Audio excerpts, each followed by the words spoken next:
Good morning. I'm Lynn, and welcome to another day at Ewetopia Farms. Arnie just pulled in from planting the last of the barley. At least I think it was the last. He thought there was a small possibility he'd run out, but we'll go ask him if he finished.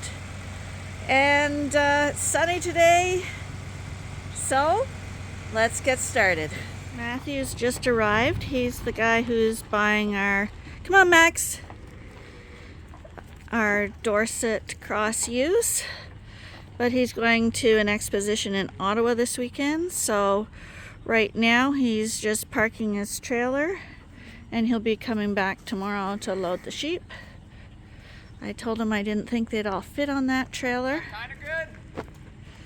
I guess so. Okay, perfect. Arnie's just coming back from, he managed to get a little bit of the field actually planted today too. So he's just getting back from that and he's going to finish off tomorrow. And I was just heading to the barn to do the bottles for him.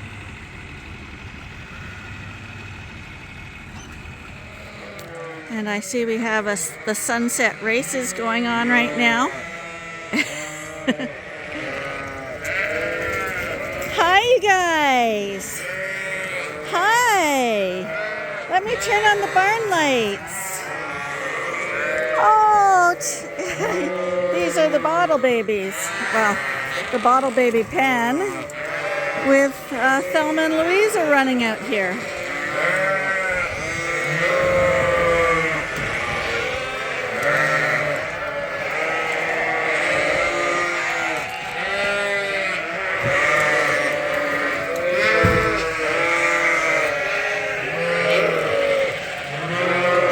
I think my big guy can't get through the creep area. What's that? The big guy can't get through the creep area.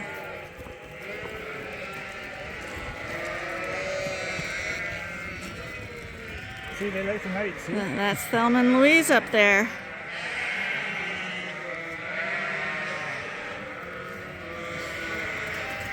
Hi, you guys. Is Leonard in here? Leonard? I'll shut the music up.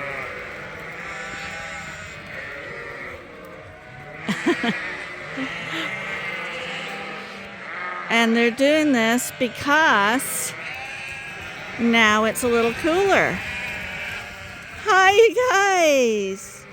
Hi. See, Thelma and Louise are at the head of the pack.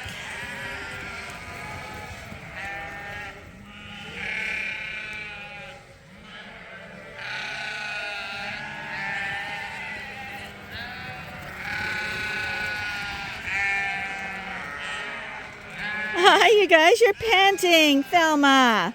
You gotta ease up a little.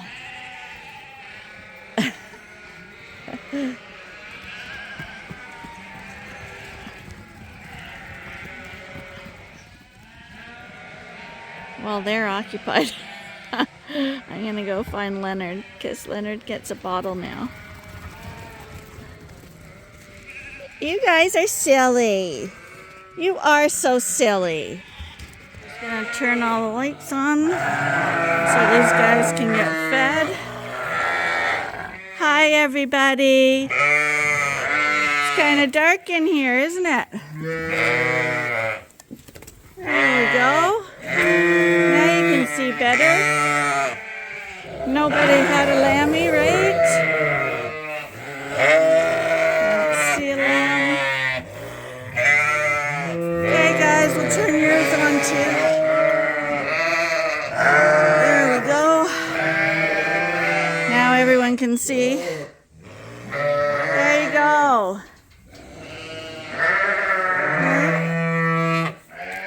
I think you're squishing her. Good girls. Everyone looks good. You guys look good. Your hay's gonna be coming in a minute.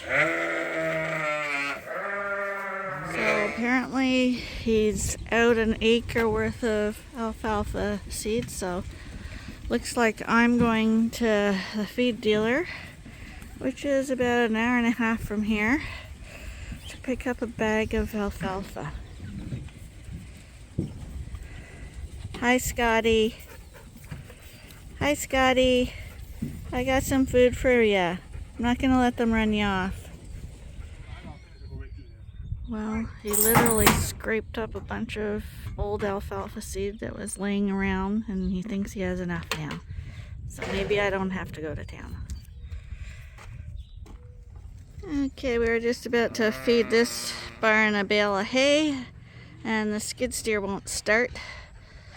So we got in a repair call, and hopefully they can come out today and look at it, but it's definitely not going to be fixed because, of course, it's the weekend. Things only break down on weekends and holidays. So we got to get the food into them guys another way. And we've got Matthew's coming to pick up his sheep late this afternoon, and the skid steer's broken down in front of the loading area. So we somehow have to drag it out of the way. And right now, I'm going to put dots on some of these rams that I definitely don't want to go to the sales barn yet. I've been doing it gradually, but Monday's the day he's going to the sales barn, so I gotta go through as many as I can. And what I'm looking for in each breed is that they meet the type of the breed, meaning they have the proper look to them. So a Dorset looks like what a Dorset should look like, and a Suffolk looks like a Suffolk. Doesn't look like a cross of any sort. I'm gonna scan them all. I brought my scanner with me. I'm leaning towards registered sheep. However, with the rams, a good purebred will stay back too, because most people are more concerned about the good ram rather than that it's got papers or not. So I'm looking for length, width, breed type, good legs, and good testicles, and good bite. So this guy here, I marked him, and I marked that guy over there. This guy here is a really, really nice Dorset ram. I have a harder time judging the Dorsets because breed type is all over the board with these boys, and with the woolly legs, it's real hard to see if they have good legs. You get a good idea, but with a Suffolk it's much easier. The legs are bare. You can see if they're knocking or not. And we're very fussy on that. So if they're knocking a little bit on a Dorset, I have to figure out, is it knocking or is it the wool that's making them look closer together? So those are the things I'm going to be looking for today. I don't like this job because yeah, I'm condemning some people to market. Like this black guy here, he's just a personal pet. Luckily, he is wide from front to back, which I'm looking at. He's long, he's a twin, he's purebred, and he's got good legs and good testicles. Like, everything's right about him. He's a good all-round ram, so I don't feel bad marking him. But normally, if I'm going to be really fussy, I might not have marked him, only because he's a little smaller than some of the others that I'm picking. However, he is a twin. So, and his sister is a pet too, and I'm probably going to keep the sister as well.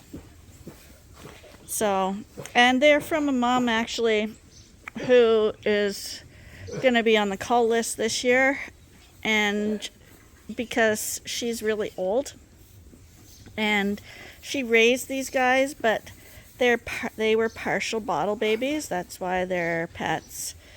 And yeah, I figure she had good genetics. So I guess that's why I'm picking him. But then I have others that look at me like this. I don't know how farmers do it. I feel like I'm not a farmer.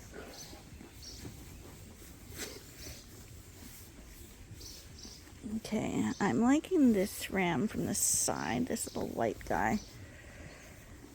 I see his back legs look good.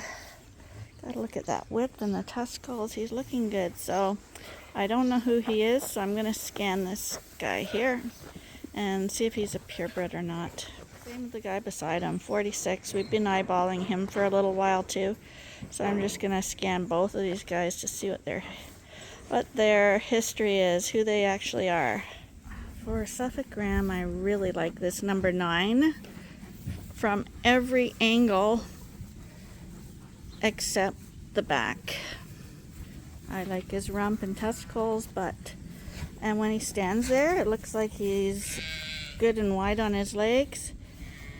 But when he walks, he kind of wobbles on his back legs. And I don't know what that is. Walk, buddy. Walk. Come on. Walk a little bit. Walk a little bit, honey. They're just really wobbly legs. I don't know. So I can't put a dot on him. In my conscience, even though he's really nice, there's something odd about his legs. So I'm not going to give him a dot. As much as I would have liked to, because he is perfect every other way, but legs are important. And maybe those legs would strengthen up as he got older, but I can't guarantee that. So, and this guy here, he's got a dot. And this is how quickly it goes from a good day to a bad day. So Arnie's not too happy now, of course. Skid steer's out. Skid steer is the piece of equipment we use the absolute most on the farm. Every single day we use it. So that's the one you least want to have problems with. And to be fair, we've had a lot of problems with this skid steer. We even replaced the engine on it one year for $17,000. Just craziness. So it's Saturday today. It's hot. It's the weekend. And we're working because there's no such thing as a day off. We got all the ram lambs outside so that they're out of the way.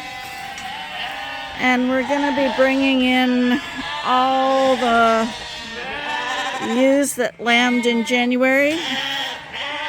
And we're going to run them through the chute and see how many culls there are in there. Because we got to remove the cull sheep. And in the meantime, the ram lambs, it's focusing on the mesh, but the ram lambs are all out there playing in the sun.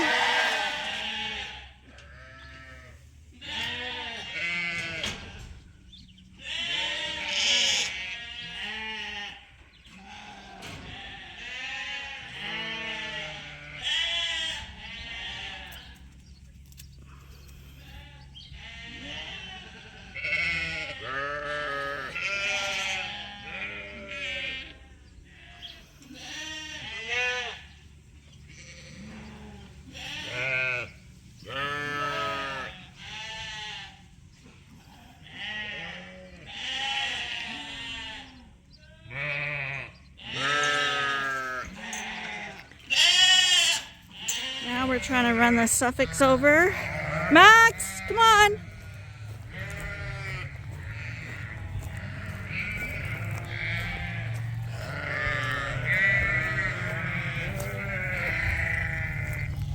The older sheep move a lot better than the lambs. They know the routine. They listen to the dogs. They're much easier. In the white group, we had 8 cull ewes And they're all, because they're low on milk because of being really old, all 10 years old. One of them we held back, a 10-year-old, Big Betty. She's going to be a mascot. She's going to stay here till she dies. Okay, we went through all these girls. These girls got called out for bad udders. Not sure how many we got. I'll go back and count them once I get these guys in.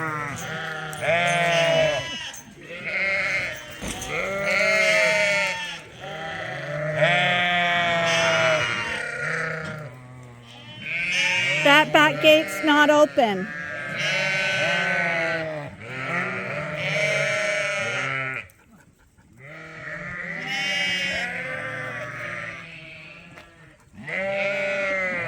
There, they've discovered their little, that's their famous scratch post. While they're here, they may as well have an itch. May as well have a scratch. They love that.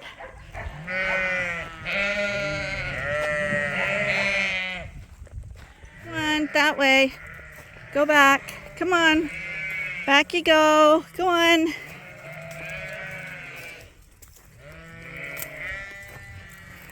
These guys thought they were going out to pasture. Not yet. Shortly, girls. Shortly. You don't want to let them out when the grass is short or they'll actually destroy the pasture. You're supposed to wait till the grass is about 8 inches tall before you let them out.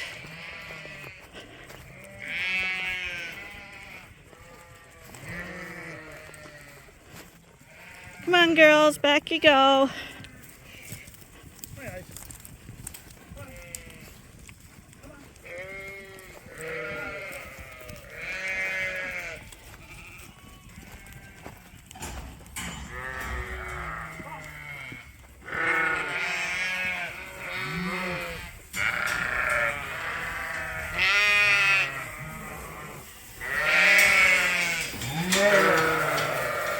These are next year's ewes. This is the cull group. Not sure how many we have. 4, 6, 8. Not sure, we'll have to count. So, it turned out to be 17 cull ewes.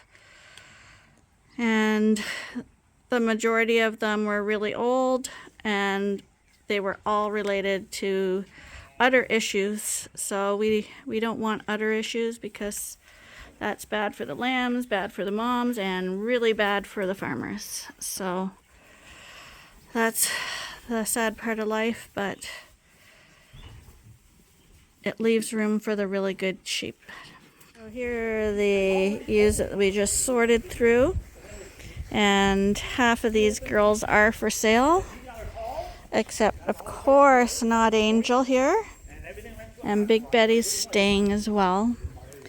But Matthew and Brienne are in here. They're picking up the other group of Dorsets, and they might be taking the other half of these as well, which would be really nice because we would love it if they all went to the same home. After a nice visit, now we're going to try to load as many sheep as possible onto this trailer. They've got a box in the back too where they can fit some extra sheep. I'm thinking it's not big enough, but we're gonna see what we can do here because they've got a long drive. It's about 4 hours, which isn't that long, but it's long enough. You don't want them to be too squished on the trailer. Here's try number 1.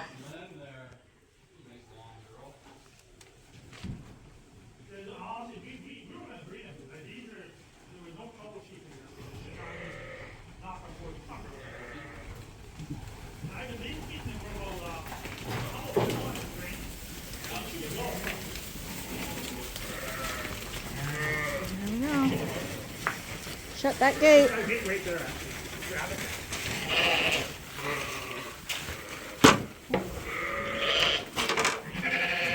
Got another gate up here. No, watch this.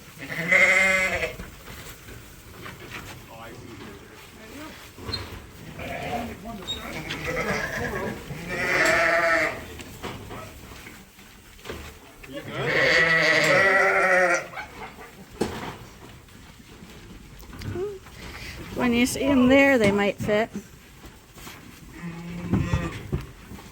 Get up. Get up, yeah. Get up there. Yeah. Get up.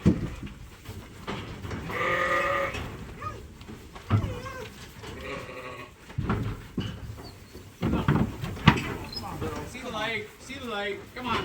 Give us that.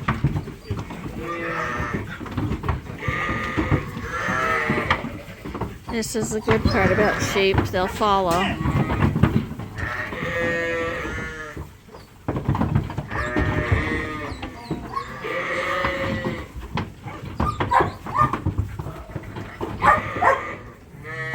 Self-loading sheep. Yep. Hey, Ben.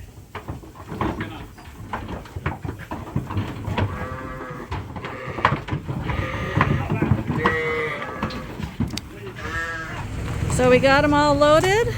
They're off to Central Ontario, I guess they'd call it. Southern or Central, the Guelph area. They're joining a whole bunch of our rams that they got too from us, so. Well, it got pretty late with loading sheep and stuff like that. We ended up chatting way longer than we had intended. So it's getting late. Arnie decided to scrape off the platform because he has to get hay in there.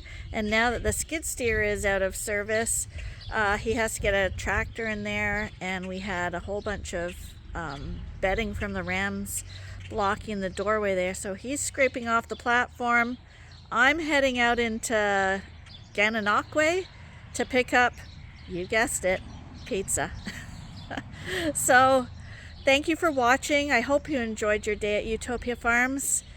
If you did, please subscribe, send us a like or a comment, and please join us again tomorrow for the next episode at Ewetopia Farms.